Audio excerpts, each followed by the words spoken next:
Talking about it 9 years after returning from Vietnam, John McCain has not stopped talking about it, invoking his years in captivity when accused of carpetbagging during the race for a House seat in Arizona more than a quarter of a century ago. As a matter of fact, when I think about it now, the place I lived longest in my life was Hanoi, he said in 1982. Most recently shielding the senator from criticism about his own home ownership ignorance. Flack Brian Rogers invade. This is a guy who lived in one house for 5.5 years in prison.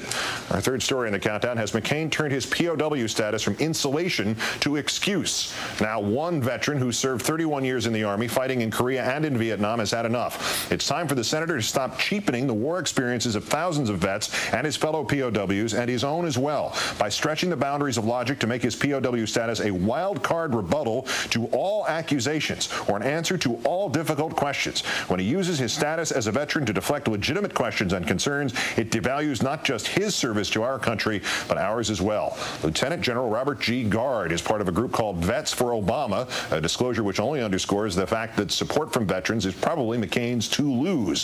Senator McCain also put his military bona fides in play when he agreed with a questioner in New Mexico who implored him to reinstate the draft. The narrative he's been exploiting, the one about his years as a POW, lending themselves to his superiority as a candidate, backfiring earlier in the month after a pastor, a friend of President Bush, expressed disgust when the senator offered up his wife for the Miss Buffalo Chip contest, as well as for his undignified marital history. Brian Rogers said then, Americans, quote, know that John McCain's faith and character were tested and forged in ways few can fathom.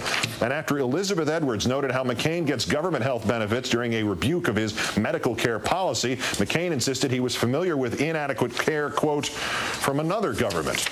Paul Rykoff, the executive director of Iraq and Afghanistan Veterans of America, author of Chasing Ghosts, joins us again. Good to see you, Paul. Good to be with you, Keith. How do vets feel like this? These remarks from General Gard about cheapening the experience. Is it now like Rudy Giuliani and Biden's famous phrase, and now in a verb in 9/11? What was it sacrosanct, and is he now making it kind of silly? It's getting close. I mean, he's definitely using it as a political shield for just about everything.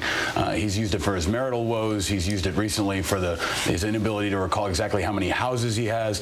Everybody respects John McCain's service. Everybody knows what he's gone through is unimaginable to most folks. But every POW is not necessarily qualified to be president, and it's not a political shield for every screw-up that he has between now and November. And I think it also gives him an opportunity to talk about veterans issues in a very specific way, and he hasn't done much of that. He hasn't taken it to that next step, and I'd like to see him do it. Yeah, it does. It does. If you take it one step beyond where it is now, if the Democrats were to have run a POW, would it then be an argument of, well, I was in there longer than he was, or he was in there longer than me? Right. I mean, the stuff as shield is one thing. He's also used it to validate his policy decisions and create this aura about himself that he knows best in terms of anything military, thus almost anything international. Well, what kind of problems does that line of thinking create? I think it creates a number of problems. I think it was important to bring up the fact that he does receive veterans benefits. He also went to school on the government's dime. He went to the Naval Academy and he opposed the GI Bill for basically a year of the process. Recently, he's been trying to take credit for that as well, and that's just not true. He's tried to push this argument that he was holding out for transferability.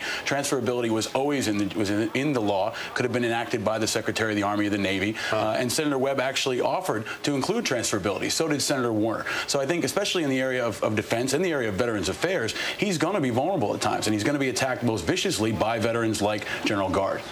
What does having been a POW merit in this political context? What does it give you besides the same kind of respect anybody who made that kind of sacrifice for their country deserves walking down the street? I think it shows his toughness, it shows his love of country, it shows his fortitude. But I think there's another aspect to this. He was in prison and tortured for 5.5 years. He has a tremendous opportunity to talk about mental health issues, to talk about post-traumatic stress disorder, something that's facing hundreds of thousands of veterans who are coming home from Iraq and Afghanistan right now. And I'm a bit bothered by the fact that he can't tell you if he has 7 or 8 houses, because there are 150,000 veterans in America right now who have a total of 0 houses because they're homeless.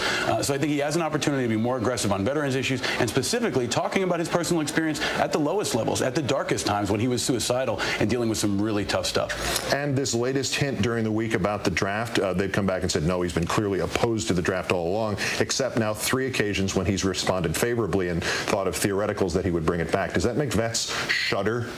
Not really. I think the draft has become a politically radioactive issue for everyone. But a lot of vets want to see a draft. I disagree with folks who say nobody in the military wants a draft. I hear from a lot of friends who are going over for third and fourth tours and would like to see everybody else in America put something on the line here. I think the reality is that our current pace of operations is unsustainable. You've got more than 500,000 people who've deployed more than once. Our military is overextended. Our National Guard has been run into the ground. And we've got to think long-term about how we sustain these types of operations. The draft may not be probable, but it's possible. And John McCain's going to have to take that on. And we have a draft. It only consists now of people who are already serving and get to go back whether they like it or not.